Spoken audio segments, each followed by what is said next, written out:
Hello everyone, welcome to my channel. आज हम इस वीडियो में डिस्कस करेंगे सेल के बारे में। सेल के बारे में बहुत इंपॉर्टेंट क्वेश्चंस बनते हैं एसएससी एग्जाम्स में, जो कि आपको बहुत हेल्प करेंगे मार्क्स गेन करने में। तो इसमें हम सबसे पहले ये देखते हैं कि सेल का खोज किसने किया था। डिस्कवरी ऑफ सेल, जिनको हम बोलते हैं फादर ऑफ साइटोलॉजी, कोशिका विज्ञान के जनक रॉबर्ट हुक। रॉबर्ट हुक की पुस्तक का नाम जिन्होंने इसमें पब्लिश किए थे, name of the book published by Hooke is Micrographia. Father of modern cytology, मतलब आधुनिक कोशिका विज्ञान के जनक हैं, Carl P Swanson. Types of cells, कोशिकाएं दो प्रकार की होती हैं। Cells are of two types, first eukaryotic and second is prokaryotic, जिसमें से यूकैरियोटिक एडवांस टाइप सेल्स होते हैं और जो प्रोकैरियोटिक होती हैं ये प्रिमिटिव टाइप के सेल्स होते हैं। यह इमेज सेल का है, जिसके बारे में अभी हम डिटेल में स्टडी करेंगे। इनके स्ट्रक्चर को cell membrane, cell wall, cytoplasm, lysosome, mitochondria, ribosomes, nucleus, इनके बारे में भी हम लास्ट में स्टडी करेंगे। यह इमेज सेल का है, जिसमें कि हम देख सकते हैं कि जो आउटर लेयर होती है सेल वॉल की होती है। सेल वॉल प्लांट्स में पाए जाते हैं लेकिन एनिमल सेल्स में नहीं पाए जाते हैं। और जो एनिमल्स में होते हैं, जो आउटर मेम्ब्रेन होती है उनको बोलते हैं सेल मेम्ब्रेन, और जो प्लांट सेल्स होते हैं उनमें जो फर्स्ट लेयर होता है उनको बोलते हैं सेल वॉल, और जो सेकंड लेयर होता है जिनको बोलते हैं cell membrane. First layer is cell wall and second layer is cell membrane, जिनको प्लाज्मा मेम्ब्रेन के नाम से भी जानते हैं।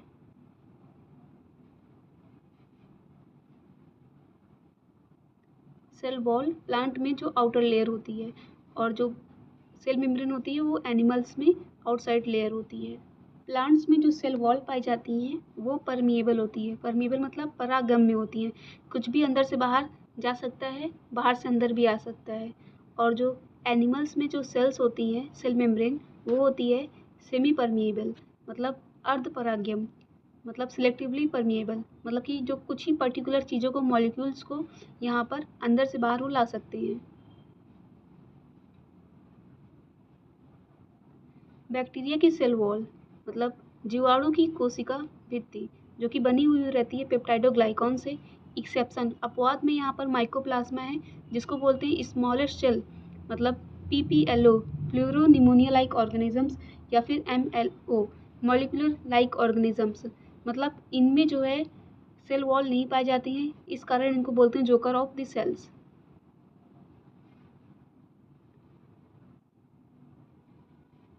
सेल मेम्ब्रेन बनी हुई होती है, यानी कि जो कोशिका झिल्ली होती है वो फॉस्फोलिपिड से इनका फॉर्मेशन हुआ रहता है।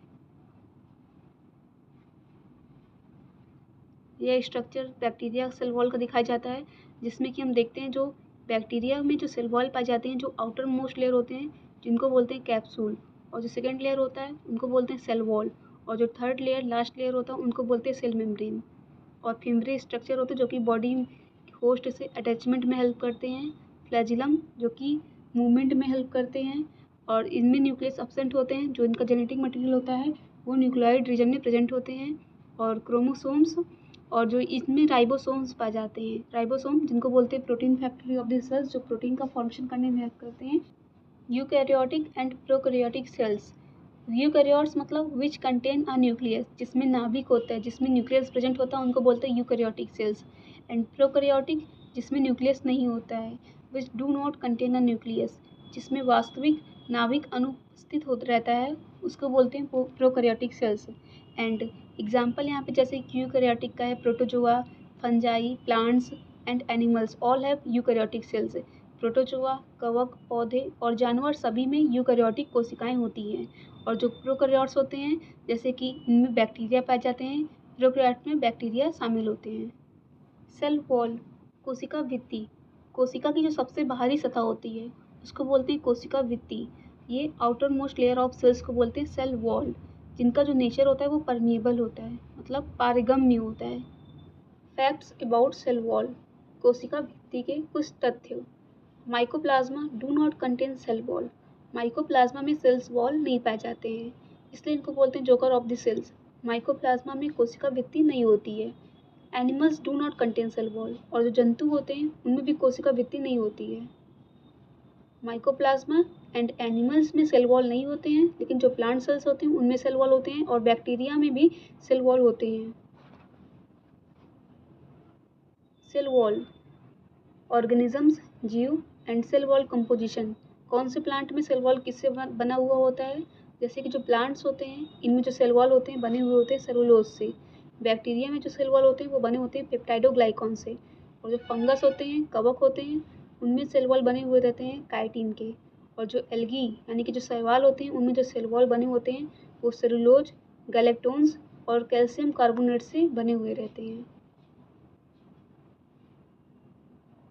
प्लाज्मा मेम्ब्रेन यानी कि प्लाज्मा झिल्ली। This is the outer most surface of animal cell. यह जंतु कोशिकाओं की सबसे बाहरी सतह होती है।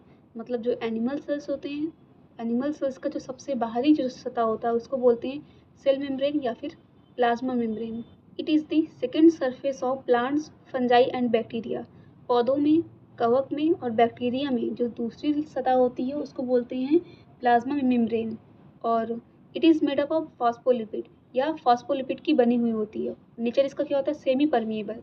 कोशिका द्रव्य occurs between the plasma membrane and nuclear envelope. Plasma membrane और न्यूक्लियर इनवेलप के बीच में जो लिक्विड्स पाए जाते हैं उनको बोलते हैं साइटोप्लाज्म। प्लाज्मा झिल्ली और केंद्रक के मध्य उपस्थित होता है। The cytoplasm is responsible for holding the components of the cell and protects them from damage. Cytoplasm यानी कि जो कोशिका द्रव्य होती हैं, कोशिका के घटकों को धारण करता है और उन्हें क्षति से बचाता है। मतलब कि जो सेल्स के जो कंपोनेंट्स होते हैं, जो कोशिका के जो कंपोनेंट्स होते हैं उनमें ये अपने को आराम से रखता है कंपोनेंट्स में और उनको ये डैमेज से बचाता है। माइटोकॉन्ड्रिया जो कि सेल ऑर्गेनेल्स होते हैं और इनको बोलते हैं power house of the cells. क्योंकि ये एनर्जी का फॉर्मेशन करते हैं इसलिए इनको बोलते हैं power house of the cells. Discovered by Altmann in 1894। Altmann के द्वारा माइटोकॉन्ड्रिया की डिस्कवरी हुई थी। And mitochondria which is called the energy house of the cells, it is the first originated organelles. और ये पहला प्रथम उदयित कोशिकांग है और इनको ऊर्जा गृह भी कहा जाता है क्योंकि ये एनर्जी का फॉर्मेशन करते हैं एटीपी के फॉर्म में, इसलिए इनको बोलते हैं energy house of the cells या फिर power house of the cells. Mitochondria it is also known as semi autonomous organelle क्योंकि इनके पास खुद का डीएनए होता है और इनमें न्यूक्लियस भी पाए जाते हैं, इसलिए इनको बोलते हैं power house of the cells के साथ साथ सेमी ऑटोनॉमस ऑर्गेनेल क्योंकि ये अपना खुद का प्रोटीन सिंथेसिस कर सकते हैं, इसलिए इनको बोलते हैं सेमी ऑटोनॉमस ऑर्गेनेल। यह एक अर्ध स्वायत्त अंग है जिसमें इसका स्वयं का डीएनए पाया जाता है, इसलिए उसको बोलते हैं semi autonomous organelle. Brainless cells मतलब कि ऐसे सेल्स जिसमें न्यूक्लियस नहीं पाए जाते हैं उनको बोलते हैं ब्रेन लेस सेल। जैसे कि एनिमल में जो आरबीसी होते हैं उनमें न्यूक्लियस नहीं पाया जाता है, इसलिए इसको बोलते हैं एनिमल में ब्रेन लेस सेल आरबीसी को। और brainless cell in plant जिनको बोलते हैं सीप सेल। नेक्स्ट ऑर्गेनेल लाइसोसोम जो कि यूकैरियोट्स में पाए जाते हैं।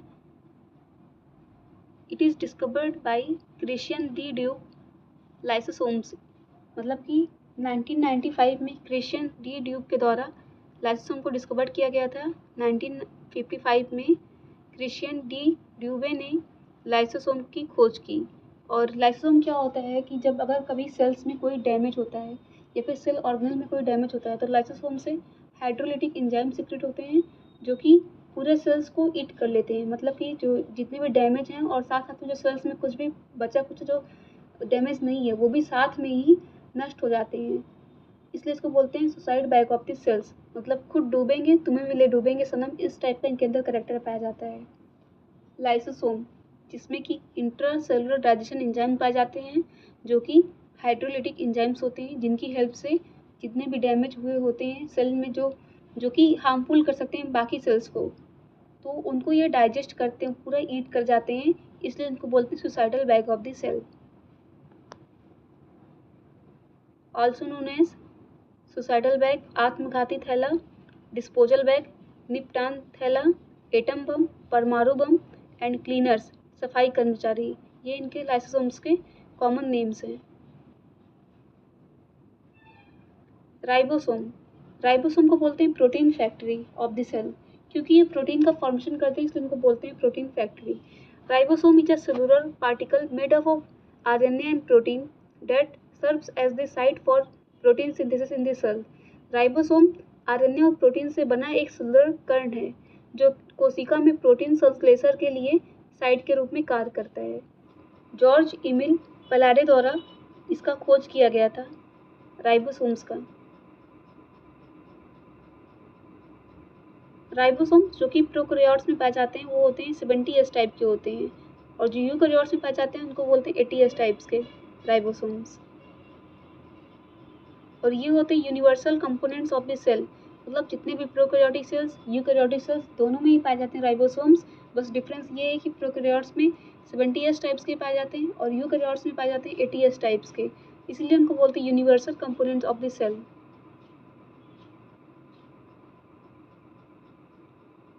सेल में इस तरीके से जो छोटे छोटे स्ट्रक्चर्स होते हैं इनको बोलते हैं राइबोसोम, जो कि साइटोप्लाज्म में प्रेजेंट होते हैं, और ये इंडोप्लाज्मिक रेटिकुलम के साथ भी अटैच्ड होते हैं। यहाँ पर सेल्स का इंडोप्लाज्मिक रेटिकुलम यानी कि रफ इंडोप्लाज्मिक रेटिकुलम, जिसमें कि राइबोसोम्स अटैच्ड हैं इंडोप्लाज्मिक रेटिकुलम के सरफेस से, इसलिए इसको बोलते हैं रफ इंडोप्लाज्मिक रेटिकुलम, जो कि यहाँ पर प्रोटीन का फॉर्मेशन करने में हेल्प करते हैं। और ऐसे इंडोप्लाज्मिक रेटिकुलम जिसमें कि राइबोसोम्स नहीं पाए जाते हैं उनको बोलते हैं स्मूथ इंडोप्लाज्मिक रेटिकुलम, जो कि लिपिड का फॉर्मेशन करने में हेल्प करते हैं। Endoplasmic reticulum is a network of membranes inside cell through which proteins and other molecules move. Functions as a packaging system. यह एक पैकेजिंग प्रणाली के रूप में कार्य करता है। ये हम यहाँ पर देख सकते हैं इंडोप्लाज्मिक रेटिकुलम, जो कि न्यूक्लियस के बाहर अटैच्ड है रेटिकुलम नेटवर्क के फॉर्म में, और इसमें जब राइबोसोम्स अटैच्ड हैं, जो ग्रीन कलर से दिख रहा है ये है राइबोसोम। जब राइबोसोम अटैच्ड हैं तो इनको बोलते हैं रफ इंडोप्लाज्मिक रेटिकुलम, जो कि यहाँ पर प्रोटीन का फॉर्मेशन करने में हेल्प करता है। और यहाँ पर स्मूथ इंडोप्लाज्मिक रेटिकुलम, जहाँ पर कोई भी ग्रीन कलर का राइबोसोम नहीं दिखाई पड़ रहा है, मतलब यहाँ पर राइबोसोम्स नहीं होते हैं, तो इनको बोलते हैं स्मूथ इंडोप्लाज्मिक रेटिकुलम, जो कि लिपिड का फॉर्मेशन करने में हेल्प करते हैं। और रफ इंडोप्लाज्मिक रेटिकुलम प्रोटीन का फॉर्मेशन करने में ये हेल्प करते हैं। ये है difference between rough endoplasmic reticulum and smooth endoplasmic reticulum में। सेल थ्योरी, कोशिका सिद्धांत। Cell is a basic unit of life. कोशिका जीवन की मूलभूत इकाई है, जिसको बताए थे रॉबर्ट हुक 1665 में, जिन्होंने सेल्स को फर्स्ट टाइम डिस्कवर्ड भी किया था। 1824 में ड्यूट्रोसेट की थ्योरी थी, growth of tissue is due to growth of cells, मतलब ऊतक की वृद्धि कोशिका की वृद्धि के कारण होता है, मतलब जो सेल्स होते हैं वो टिश्यू को ग्रोथ में हेल्प करते हैं। Growth of cells is reciprocal to growth of tissue. Main cell theory, मुख्य कोशिका सिद्धांत, 1838 में शिल्डन एंड सोन द्वारा दिया गया था। All living organisms are made up by cells and products of cell, मतलब सभी प्रकार के जो जीव होते हैं वो कोशिका तथा कोशिका के उत्पाद से बने हुए होते हैं। नेक्स्ट थ्योरी 1855 में रुडोल्फ विर्चो द्वारा दिया गया था, ओमनी सेलुला ई सेलुला, मतलब जो सेल होते हैं वो पुराने सेल से बने हुए होते हैं, मतलब प्री एग्जिस्टिंग जो सेल होते हैं, जो पहले से सेल हैं उन्हीं से नए सेल्स का फॉर्मेशन होता है। Every new cells stems from old cells, मतलब कि जो नए सेल्स होते हैं वो पुराने सेल्स से बने हुए होते हैं। सभी नई कोशिकाएं पुरानी कोशिकाओं से बनी हुई होती है। एक्सेप्शन ऑफ सेल थ्योरी, कोशिका सिद्धांत का अपवाद, जिनका एग्जाम्पल होता है वायरस, मतलब विषाणु। लिविंग एंड नॉन लिविंग का कनेक्टिंग लिंक, मतलब कि लिविंग यानी कि जो जीव होते हैं और नॉन लिविंग जो निर्जीव होते हैं, इनका जो संयोजक कड़ी होता है, कनेक्टिंग लिंक होता है, उनको बोलते हैं वायरस। क्योंकि जब वायरस लिविंग बॉडी मतलब जो होस्ट सेल होते हैं उनके अंदर रहता है तो ये लिविंग की तरह बिहेव करता है, तब फोटोकॉपी मतलब कि अपने नए सेल्स को बनाने में हेल्प करते हैं। लेकिन जब ये आउटसाइड होते हैं तब ये नॉन लिविंग की तरह वर्क करते हैं, इसलिए इनको बोलते हैं जीव और निर्जीव के बीच का संयोजक कड़ी।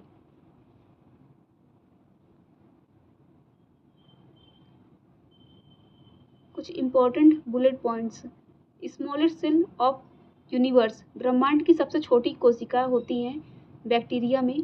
माइकोप्लाज्मा, जिनको बोलते हैं प्लूरोनिमोनिया लाइक ऑर्गेनिजम्स, PPLO, जिनको बोलते हैं जोकर ऑफ द सेल, या फिर MLO, mycoplasma like organisms. Animals में जो सेल पाए जाते हैं, जो लार्जेस्ट एनिमल सेल होते हैं वो होते हैं ऑस्ट्रिच एग, यानी कि जंतुओं की सबसे बड़ी कोशिका होती है शुतुरमुर्ग के अंडे जो कि 1.5 किलो के होते हैं, 1.5 kg के होते हैं, वर्तमान में ज्ञात सबसे बड़ी मौजूदा एकल कोशिका होती है। The 1.5 kg ostrich egg contain the largest existing single cell. और जो लॉन्गेस्ट एनिमल सेल होती है, the nerve cell is the longest cell.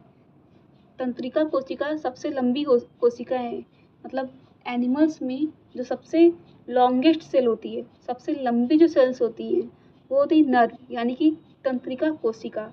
और जो लार्जेस्ट मतलब जो सबसे बड़ी कोशिका होती है, वो होता है ऑस्ट्रिच का एग, शुतुरमुर्ग का अंडा, जो कि 1.5 किलो का होता है। Longest cell of human body, human body की सबसे जो लंबी कोशिका होती हैं, जिनको बोलते हैं न्यूरॉन। ब्रेन सेल में मतलब मस्तिष्क से जो न्यूरॉन निकलती है, वो लॉन्गेस्ट सेल होती है। And largest cell of human body, मतलब ह्यूमन में जो सबसे बड़ी कोशिका होती है, जिनको बोलते हैं ओवम, मतलब अंडाणु। यहाँ पर ह्यूमन बॉडी में लार्जेस्ट सेल होते हैं, और smallest cell in human body, सबसे छोटी जो इकाई होती है, कोशिका होती है ह्यूमन बॉडी में, जिसको बोलते हैं स्पर्म सेल। और इसकी डिस्कवरी एंटोनी वॉन लीवेनहॉक के द्वारा हुई थी। स्पर्म सेल की डिस्कवरी एंटोनी वॉन लीवेनहॉक के द्वारा हुई थी। लार्जेस्ट सेल ऑफ यूनिवर्स, ब्रह्मांड में सबसे बड़ी जो सेल की कोशिका होती हैं, वो होता है ऑस्ट्रिच एग, 1.5 kg का एग होता है। और जो सबसे लॉन्गेस्ट सेल होता है, वो होता है नर्व सेल। सबसे लंबी जो कोशिका होती है, वो होते हैं नर्व सेल। नेक्स्ट यहाँ पर जो फैक्ट्स हैं, जैसे कि हमने देखा जो ह्यूमन बॉडी होता है, ह्यूमन बॉडी में जो सबसे लार्जेस्ट सेल होता है, लार्जेस्ट ह्यूमन सेल, वो होता है एक अंडाणु। और जो स्मॉलेस्ट सेल होता है ह्यूमन बॉडी में, वो होता है स्पर्म यानी कि शुक्राणु। टाइप्स ऑफ सेल, कोशिका के प्रकार, यूकैरियोटिक एंड प्रोकैरियोटिक। प्रोकैरियोट्स मतलब प्रो मीन्स झूठा, false, and karyotic means karyon means nucleus, मतलब कि ऐसे सेल जिसमें कि झूठा न्यूक्लियस हो, फॉल्स न्यूक्लियस हो, उसको बोलते हैं prokaryotic cells. And eukaryotic means you means true, मतलब जो सच्चा हो, you means true.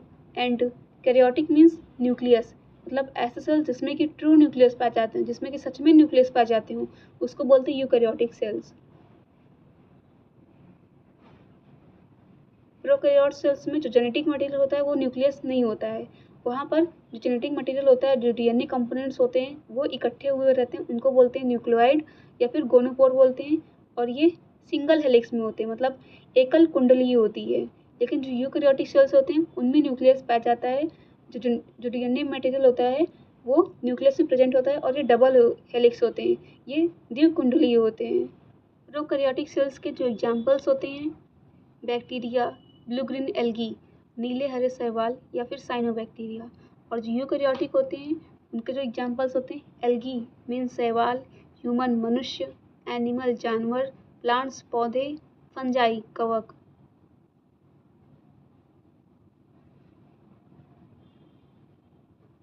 Cytology, cytology मतलब होता है कोशिका विज्ञान।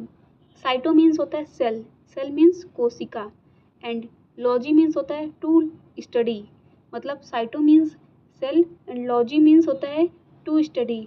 ऐसे ऐसा जो ब्रांच होता है साइंस में, जिसमें कि हम सेल की स्टडी करते हैं, कोशिका का अध्ययन करते हैं, उनको बोलते हैं साइटोलॉजी। मीन्स कोशिका का विज्ञान, जिसमें कोशिका का अध्ययन करते हैं, उनको बोलते हैं कोशिका विज्ञान। To study about cell is known as cytology, मतलब सेल के बारे में जिसमें स्टडी करते हैं, उनको बोलते हैं साइटोलॉजी।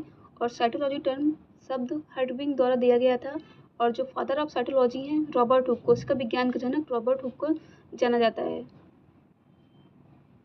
डिस्कवरी ऑफ सेल, कोशिका की खोज रॉबर्ट हुक 1665 में किए थे। And father of modern cytology, आधुनिक कोशिका विज्ञान के जनक स्वानसन है।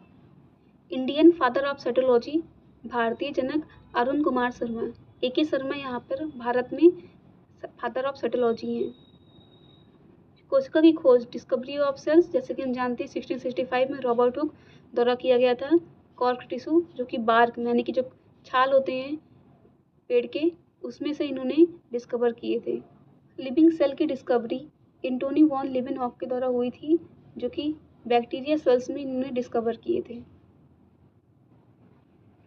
और यहाँ पर कुछ इंपॉर्टेंट नोट्स हैं कि एंटोनी वॉन लीवेनहॉक द्वारा बहुत सारी चीज़ों की डिस्कवरी हुई थी, जैसे कि लिविंग सेल की खोज, बैक्टीरिया सेल की खोज, बैक्टीरिया की खोज, स्पर्म सेल शुक्राणु कोशिका की खोज, प्रोटोजोआ की खोज, आरबीसी की खोज, और इसी कारण इनको बोलते हैं फादर ऑफ माइक्रोबायोलॉजी।